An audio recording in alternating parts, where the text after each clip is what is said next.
ಕುಮಾರಸ್ವಾಮಿ ಸಂಪುಟ ಸೇರಲು ಹೆಚ್ಚಾಗ್ತಾ ಇದೆ ಆಕಾಂಕ್ಷಿಗಳ ಹಿಂಡು. ಜೆಡಿಎಸ್ ಶಾಸಕರು ವಾಸ್ತವ್ಯ ಹೂಡಿರುವ ರೆಸಾರ್ಟ್ ಬಳಿ ಕಾರ್ಯಕರ್ತರು ಲಗ್ಗೆ ಇಡ್ತಾ ಇದ್ದಾರೆ. ತಮ್ಮ ಕ್ಷೇತ್ರದ ಶಾಸಕರಿಗೆ ಸಚಿವ ಸ್ಥಾನ ನೀಡುವಂತೆ ಬೆಂಬಲಿಗರು ಪಟ್ಟು ಹಿಡಿತಾ ಇದ್ದಾರೆ. ಗೇಟ್ನ ಬಳಿಯಲ್ಲೇ ಕಾಯ್ತಾ ಇದ್ದಾರೆ ಕಾರ್ಯಕರ್ತರು, ಅಭಿಮಾನಿಗಳು. ಕಾರ್ಯಕರ್ತರು ಸೇರಿ ಯಾರನ್ನ ಕೂಡ ಒಳಗೆ ಬಿಡ್ತಾ ಇಲ್ಲ. ಪ್ರೆಸ್ಟೀಜ್ ರೆಸಾರ್ಟ್ ಸಿಬ್ಬಂದಿ ಯಾರ ಸಂಪರ್ಕಕ್ಕೂ ಬರದಂತೆ ಈಗಾಗಲೇ ಅಲ್ಲಿ ಸಪ್ಪಗಾವಲನ್ನ ಹಾಕಲಾಗಿದೆ. ಅದರ ನಡುವೆ ತಮ್ಮ ಶಾಸಕರಿಗೆ ಸಚಿವ ಸ್ಥಾನ ನೀಡಬೇಕು ಅಂತ ಬೆಂಬಲಿಗರು ಮತ್ತು ಅಭಿಮಾನಿಗಳು ರೆಸಾರ್ಟ್ನ ಗೇಟ್ ಬಳಿ ಕಾಯ್ತಾ ಇದ್ದಾರೆ.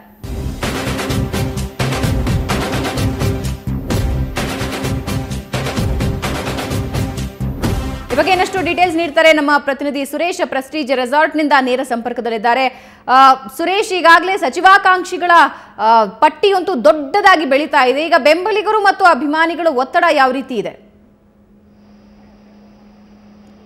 ಭಾವನಾ, ನಾಳೆ ಕುಮಾರಸ್ವಾಮಿ ಪ್ರಮಾಣ ವಚನವನ್ನ ಸ್ವೀಕಾರ ಮಾಡ್ತಾ ಇದ್ದಾರೆ. ಒಂದು ಕಡೆ ಕುಮಾರಸ್ವಾಮಿ ಸಿಎಂ ಆಗ್ತಾ ಇದ್ದಾರೆ ಅನ್ನುವಂಥ ಖುಷಿ, ಮತ್ತೊಂದು ಕಡೆ ನಮ್ಮ ಸರ್ಕಾರ ಬರ್ತಾ ಇದೆ ಅನ್ನುವಂಥ ಖುಷಿ, ಮತ್ತೊಂದು ಕಡೆ ಗೆದ್ದ ನಂತರ ಯಾವುದೇ ಶಾಸಕರು ನಮ್ಮ ಸಂಪರ್ಕಕ್ಕೆ ಸಿಗ್ತಾ ಇಲ್ಲ ಅನ್ನುವಂಥ ನೋವು ಕಾರ್ಯಕರ್ತರಲ್ಲಿ ಒಂದು ಕಡೆ ಇದೆ.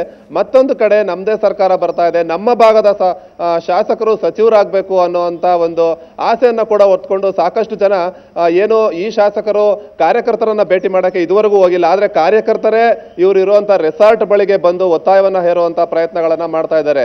ಏನು ದೇವನಹಳ್ಳಿ ಬಳಿ ಇರುವಂತಹ ಪ್ರೆಸ್ಟೀಜ್ ಗಾಲ್ಫ್ ಶೈರ್ ರೆಸಾರ್ಟ್ ಬಳಿ ಎಲ್ಲ ಜೆಡಿಎಸ್ ಶಾಸಕರು ಇದ್ದಾರೆ. ಅವರ ಅಭಿಮಾನಿಗಳು, ಕಾರ್ಯಕರ್ತರು ತಂಡೋಪತಂಡವಾಗಿ ಇಲ್ಲಿಗೆ ನಿನ್ನೆಯಿಂದ ಸಹ ಬಂದು ಹೋಗ್ತಾ ಇದ್ದಾರೆ. ಇವತ್ತು ಸಹ ಸಾಕಷ್ಟು ಜನ ಅಭಿಮಾನಿಗಳು, ಕಾರ್ಯಕರ್ತರು ಬಂದಿದ್ರು.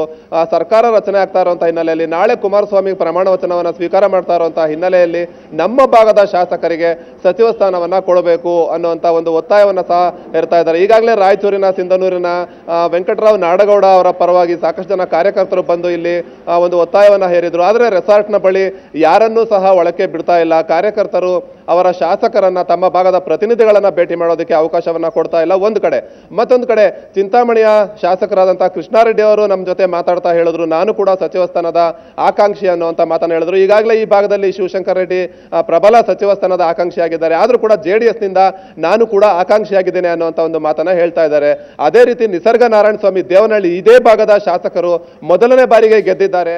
ಅವರು ಸಹ ನಾನು ಮೊದಲನೇ ಬಾರಿ ಗೆದ್ದಿದ್ರು ಸಹ ಅನುಭವದ ಕೊರತೆ ಇದೆ ಅನ್ನುವಂಥದ್ದು ದೊಡ್ಡದಲ್ಲ, ನನಗೆ ಸಚಿವ ಸ್ಥಾನವನ್ನ ಕೊಡ್ಲಿ, ಆಮೇಲೆ ನಾನು ನನ್ನ ಒಂದು ಸಾಮರ್ಥ್ಯವನ್ನ ಪ್ರೂವ್ ಮಾಡ್ತೀನಿ ಅನ್ನುವಂಥ ಮಾತನ್ನ ಮಾಧ್ಯಮಗಳಿಗೆ ಹೇಳಿದ್ರು. ಒಟ್ಟಾರೆಯಾಗಿ ಸಚಿವ ಸ್ಥಾನದ ಆಕಾಂಕ್ಷಿಗಳ ಪಟ್ಟಿ ಬೆಳಿತಾನೆ ಇದೆ ಅಂತ ಹೇಳ್ಬೇಕು. ಇದನ್ನ ಕುಮಾರಸ್ವಾಮಿ ಮತ್ತು ಕಾಂಗ್ರೆಸ್ ನೇತೃತ್ವದ ಸಮ್ಮಿಶ್ರ ಸರ್ಕಾರ ಯಾವ ರೀತಿ ನಿಭಾಯಿಸುತ್ತೆ ಅನ್ನುವಂಥದ್ದನ್ನ ಮುಂದಿನ ದಿನಗಳಲ್ಲಿ ಕಾದು ನೋಡಬೇಕು. ಭಾವನಾ, ಧನ್ಯವಾದ ಸುರೇಶ್ ನಿಮ್ಮೆಲ್ಲ ಮಾಹಿತಿಗೆ.